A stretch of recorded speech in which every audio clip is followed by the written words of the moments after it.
Gold and silver prices are down, but they are not out as they await for a very important report. We'll talk about it as we explore.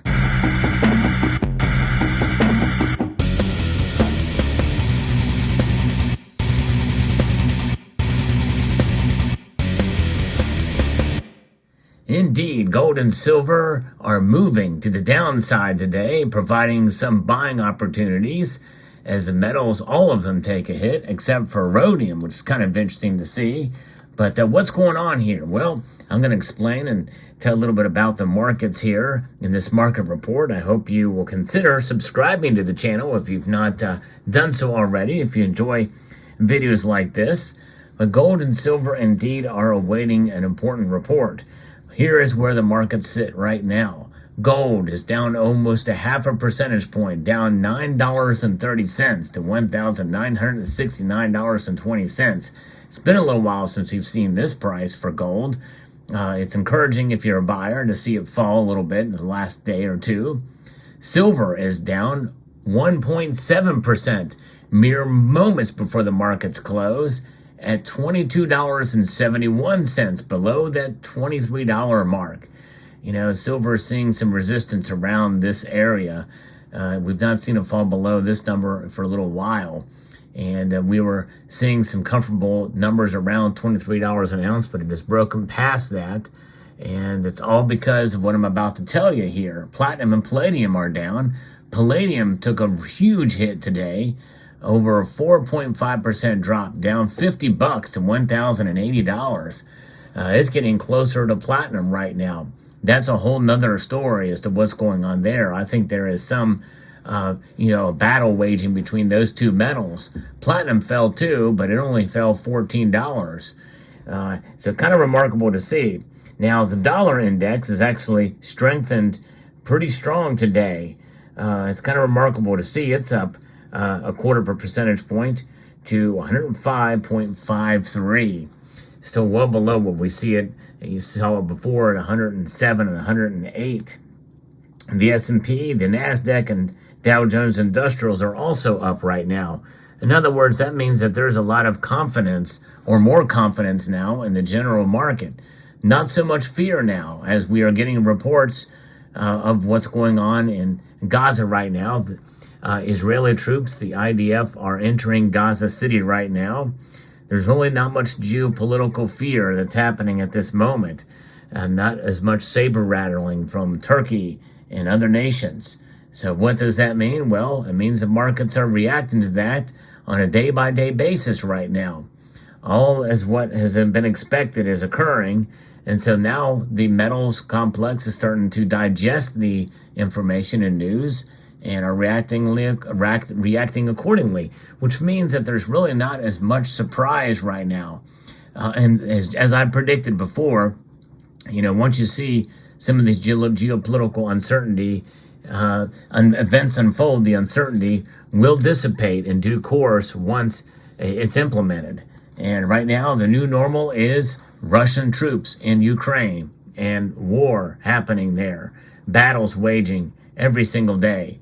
Now, Gaza invaded, and now there is a war there between Hamas and Israel. And that is just a part of the day-to-day news cycle, and the markets are digesting that information and acclimating to it. And I think now we're starting to see correction in these markets, barring some unforeseen event that could occur. I think we'll likely see these prices stay kind of where they are, and maybe even down a little bit, but it just depends on what's going on. Barron has a story about this. Metals prices falling in trading with a wave of positive macroeconomic sentiment seen at the start of the week fading. 3-month copper was down. That is another thing too we look at here. Copper and its prices are falling, and we're also seeing nickel, aluminum, zinc, and lead all falling, save for uranium, which is up slightly. And the macro environment has lost some bullish momentum ahead of a quiet data week. So right now they're just kind of waiting it out. Last week's dovish Fed and softer U.S. job numbers pushed interest rates lower and weakened the U.S. dollar but investors are now waiting to see more inflation and employment statistics before pushing macro indices in either direction. And that is the environment that we're sitting at right now. And so these natural market forces are coming into play here. Crude oil is also down over 4%. That's pretty strong. And lower gas prices and the like. And people are just kind of adjusting here. And so unless you actually are living in one of those hot zones, more likely we're kind of sitting comfortably right now. And that's just it. Whether it be good or bad news, once the market digests that news, well, everything just kind of settles into place one way or another. And I know that's frustrating for a lot of folks, but I see this as opportunities as we sort of kind of try to figure out where we are at.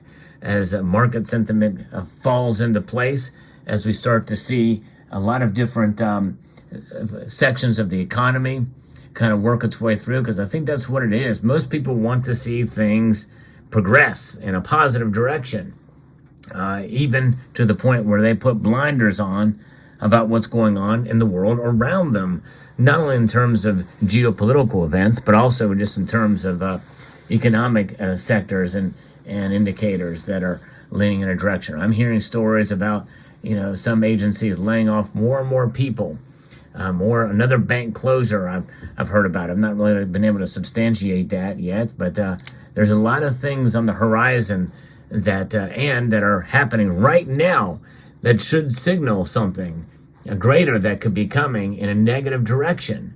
Will that be the case? I don't know. But it is something that I don't think we should be ignoring. I think we should take that into account. If that's the case, then these lower prices are really just a gift for those of you who are still wanting to accumulate more gold and silver. However, notwithstanding, we should also understand that they can continue to fall. We've been here before. We've seen this type of thing happen. And there's always, people that are fearful, that operate on fear, that perpetuate that fear. And fear should never be the motivator for buying and selling in that regard. I think we should operate with a sound mind and make our purchases and sales accordingly, calculated.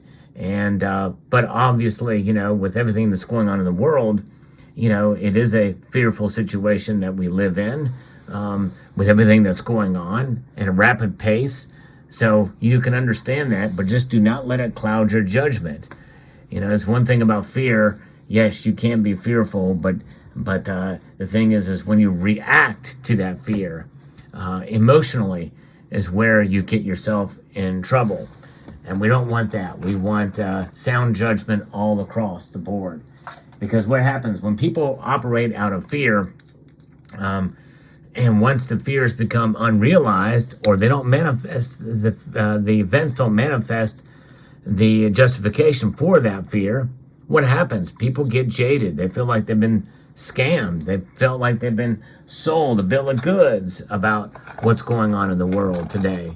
And that means that a lot of us in this community, content creators, so-called influencers, then we are essentially being hated because, we told them, hey, watch out. The world is falling apart. It's going to collapse at any moment, that type of thing. And I don't like the word influencer. I don't like to consider myself an influencer because, my feeling is I'm just here to present information and give you both sides or even all sides of a story or situation. I have very strong viewpoints. I have very strong political views. I really don't hide that on the channel. But at the same time, as far as economics and the like and the things that are happening, things that really, for all in practical purposes, most of us feel should have really kind of collapsed the economy by now. Really, you think about everything that's going on. In fact, I thought so in 2013, which is why I cashed out my IRA and put it towards gold, physical gold. Took a big hit on it, and to this day, even with gold at and above $2,000 an ounce, I've still not recovered from that. That was a very expensive mistake because I really felt that we were going to see things get measurably worse in 2013. And I thought the high of $50 silver in 2011 was just the beginning. Boy, was I wrong. I was wrong because I had bought into some of the fear that was not only perpetuated in this community, on this platform, but also on other platforms and other talk show hosts and the like.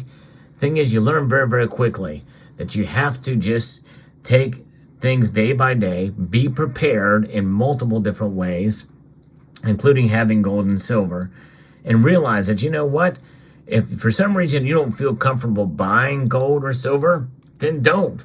But hang on to what you've got, just in case.